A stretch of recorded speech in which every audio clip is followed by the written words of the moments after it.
The Nvidia driver running your GPU right now is still sending performance telemetry to Nvidia's servers, and the FTC can't stop it. That's not a theory. That's the NvTelemetryContainer service. It runs on boot. It logs your GPU's workload signature, your clock speeds, your usage patterns, regardless of whether you ever agreed to it. The FTC opened an inquiry into Nvidia's GPU market practices in 2021. The telemetry kept running through the investigation. It's still running now. But that's not what this video is about. This is about something deeper, something baked into the silicon itself. The throttling code nobody can find because they're looking in the wrong place. In 2021, Nvidia announced something it called LHR, light hash rate. The official story was simple. GPUs were selling out because cryptocurrency miners were buying every card on the shelf. Regular gamers couldn't get hardware, so Nvidia said it was going to limit the mining efficiency of its RTX 30 series cards. Half the hash rate, half the appeal to miners. Problem solved. Press release sent. The GPU community accepted this. Reviewers benchmarked it. Overclockers documented it. A tool called NBMiner cracked it the same week Nvidia accidentally unlocked it themselves via a bad driver patch. The LHR limiter was treated as a contained incident. A footnote, case closed. It wasn't. Here's what nobody published. The LHR identification flag never left the driver. Not in the patch, not in the rollback, not in any driver release since. When your GPU boots, Nvidia's driver queries a persistent identifier embedded in the card's firmware. That identifier tells the driver what limitations to apply, what telemetry to log, and this is the part that matters, how to respond to future driver instructions. The LHR flag is one field in that identifier, but the identifier contains more. It logs workload type. It fingerprints usage patterns. It marks whether your card has been exposed to mining workloads based on sustained load signatures, not just hash rate output. This isn't speculative. It's in the driver audit trail. Users running GPU-Z and raw firmware dumps found the field still populated after the official removal.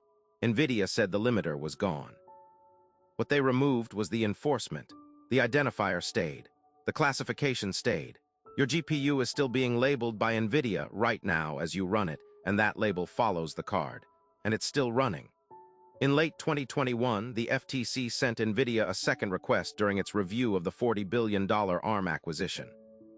Buried in that review were questions about GPU market conduct, specifically whether Nvidia was manipulating product availability and performance through software to segment markets. The acquisition fell apart in 2022. Nvidia walked away. The ARM deal died.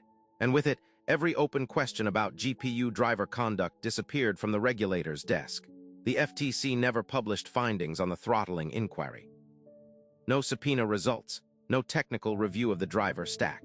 The staff attorneys building that case moved to other priorities. The window closed, and Nvidia knew exactly when it closed. Here's the part nobody reported. The mechanism that makes this impossible to stop isn't in the driver. It's in the firmware. And firmware is not governed by software licensing law the way driver code is. When you buy an Nvidia GPU, you do not own the firmware. You own a license to use the hardware. Nvidia retains the right to update, modify, and instrument the firmware through driver installation. And it does. Every major driver release since the RTX 30 series launch has included a firmware component that writes to the card's persistent storage. Not just reads, writes. That means Nvidia can push new classification data, new telemetry hooks, new behavioral flags to your physical hardware through what looks like a routine software update. There is no legal framework in the United States that requires them to disclose what those rights contain. The FTC's jurisdiction covers advertising claims and anti-competitive market behavior. It does not cover firmware telemetry architecture. The EU's GDPR covers personal data. GPU workload signatures exist in a gray zone. Nvidia argues they're device diagnostics, not user data. That argument has never been tested in court. Regulators in France and Germany flagged it in 2023. No enforcement action followed. Remember that telemetry service running right now on your machine. It's still running. And now you know what it's connected to.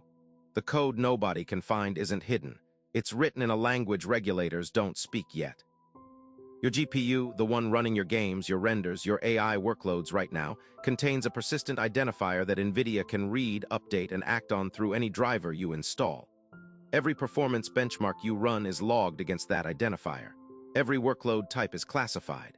What happens to that data when you sell the card? It stays. The identifier is hardware level. A full system wipe changes nothing. The new owner's GPU carries your workload history into Nvidia's telemetry system the moment they install a driver. And the callback isn't opt-in, it's structural, and it's still running. So who benefits from a system that can't be audited, can't be removed, and survives every ownership change? Nvidia sells to hyperscalers. It sells to governments. It sells to AI labs that need to guarantee the GPUs they're buying haven't been degraded by prior workloads. A persistent workload fingerprint turns a commodity into a traceable asset. The throttling code nobody can find might not be about throttling at all. It might be about knowing exactly what your hardware has done and charging accordingly for hardware that hasn't. Nobody's asking Nvidia that question. Maybe they should.